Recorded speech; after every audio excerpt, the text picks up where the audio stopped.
It's Nikki Dore, David Mediation. It's that kind of day today.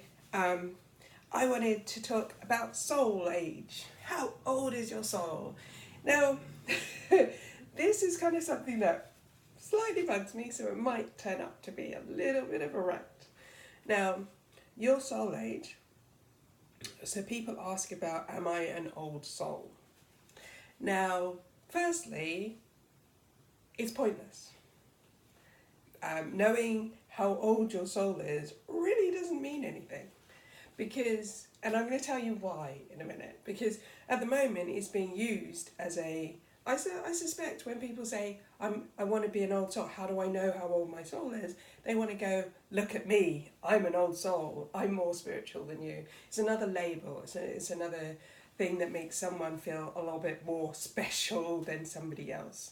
Now, I kind of was thinking about how I was going to do this and trying not to turn it into a rant, but it is going to be part rant. Now, first of all, you need to understand what the soul is and where the soul is. I did a bit more about the soul, I think, in another video, but the soul resides behind your heart, okay? A lot of people don't really think about where their soul sits. The soul sits behind your heart. If you ask your soul, and actually it's a really good exercise, ask your soul how it is today, what does it need?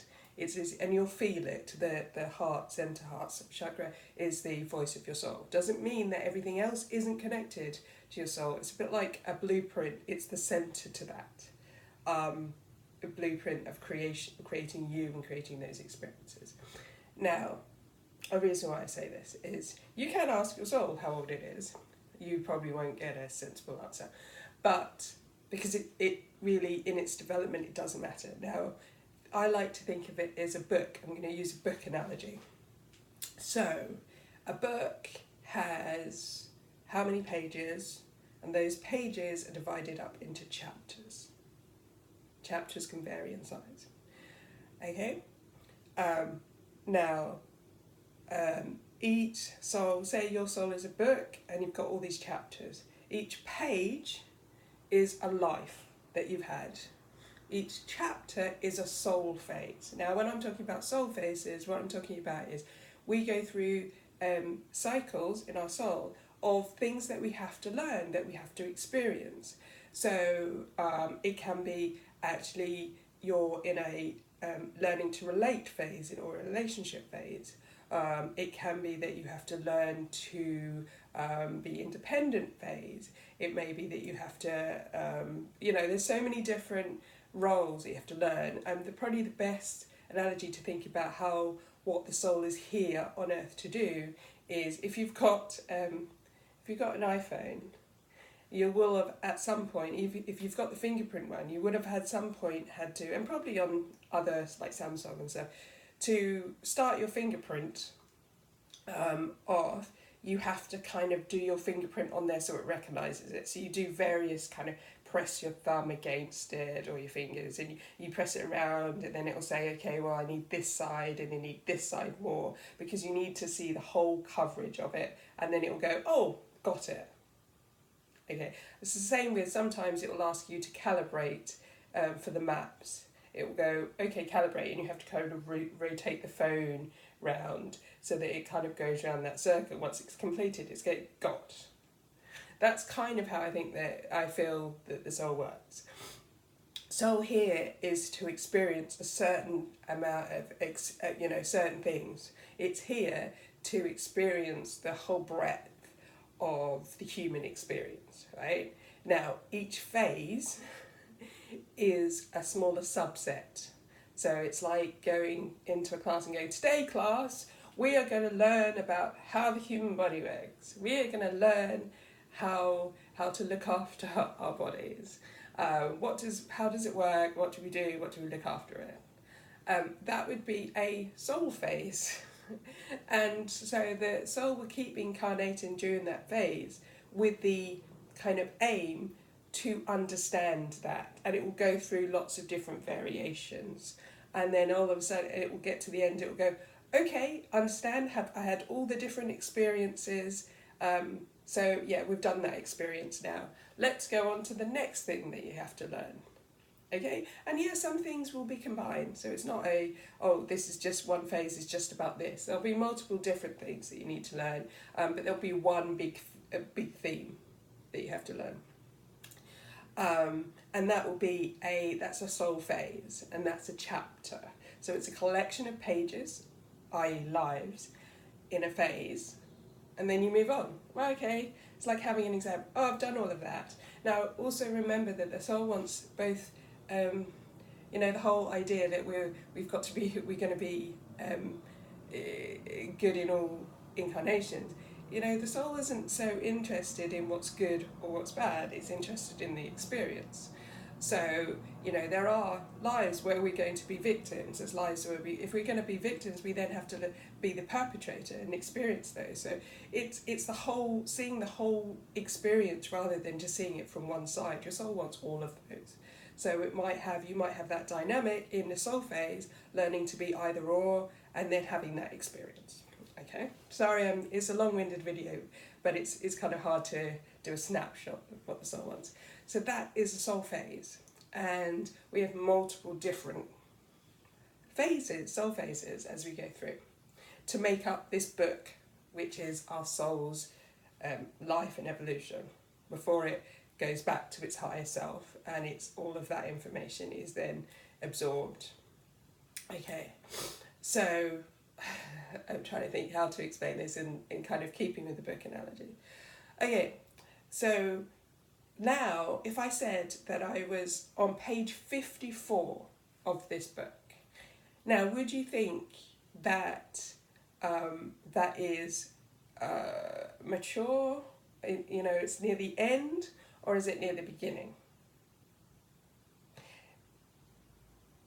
So if I just said, oh, I've got this book, I'm loving it, I'm at page 54, how would you know where I am in my phase of reading that book? Am I near the middle? You won't know, because until you know what the type book is, if it's a novella or a shorter book, a compilation, then yeah, 54, you could be near the end of the book. If it is like War and Peace, literally, then you are not a fraction through it. So you have to understand that our souls are those heavy books, like like War and Peace, like the dictionary or something like that. They're hefty books. We go through multiple lives. Now, most of us are kind of have some maturity in our soul. But the thing is, the soul itself, the soul maturity does not really give us anything, knowing that, because you cannot take credit for anything outside of this life. You can't take credit for the fact your soul is old. What it really means is if your soul is mature, or it's mature in its phase. So, you can see the phases quite easily if you're looking at astro charts. You can see them quite easily. It means that you're going to be given bigger challenges. Because what do you do to test how you've experienced and learned things? You give it a bigger test. That is, you wouldn't give someone in kindergarten, you wouldn't give them your SATs, or you wouldn't give them their A levels. You would give them a test that is ready for their development at that time. So, if you're looking for how mature your soul is in this cycle, this phase, then you can tend to look, there's some easy markers. You will have quite difficult configurations in your chart. The sun and moon phase, you tend to be having maybe a quarter or balsamic moon. If you're kind of halfway through, it's a full moon. If you're newer in the phase, it's a new moon. It kind of, yeah.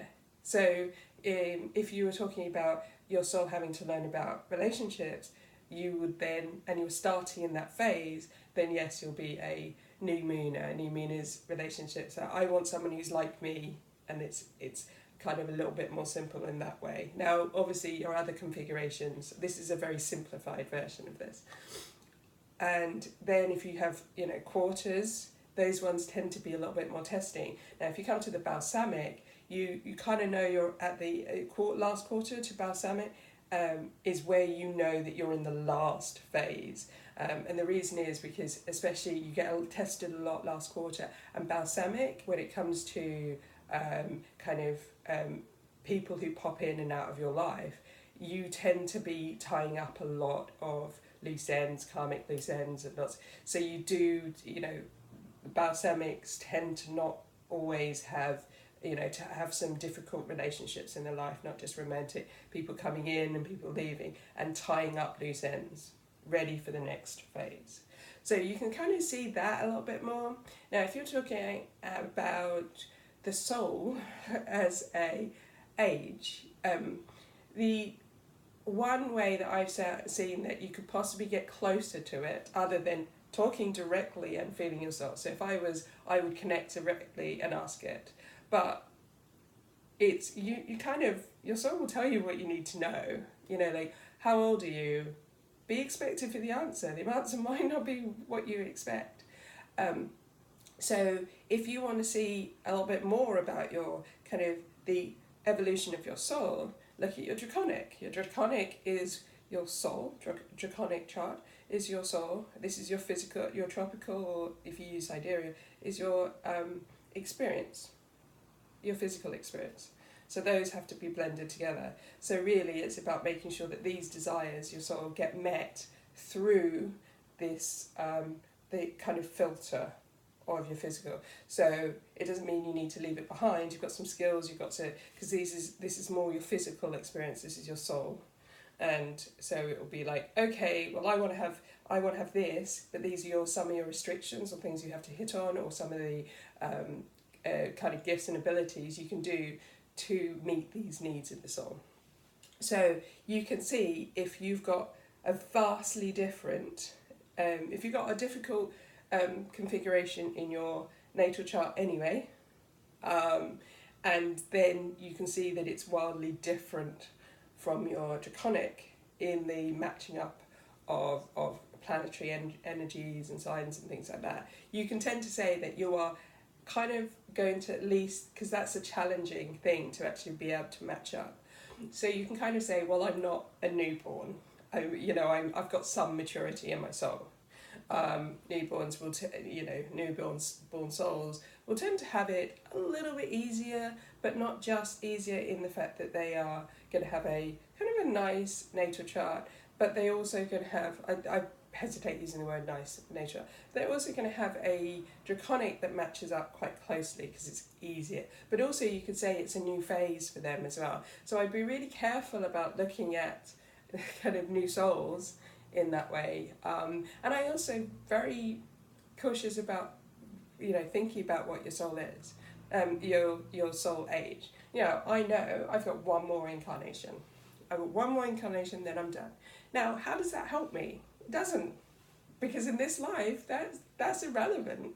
So think about why you want to know before you start delving in, and understand what the soul is about. You can't start looking at soul age and these type of things until you know what the soul's about. And then when you start looking at what the soul's about, what it wants to experience, what makes it happy, then you will decide that actually I don't care my soul age. I don't care if I'm old soul. You can't do it by looking just plainly at a chart. You can't do it by looking at one planet or one sign. Oh, Capricorns are old souls because they look wrinkly when they're born.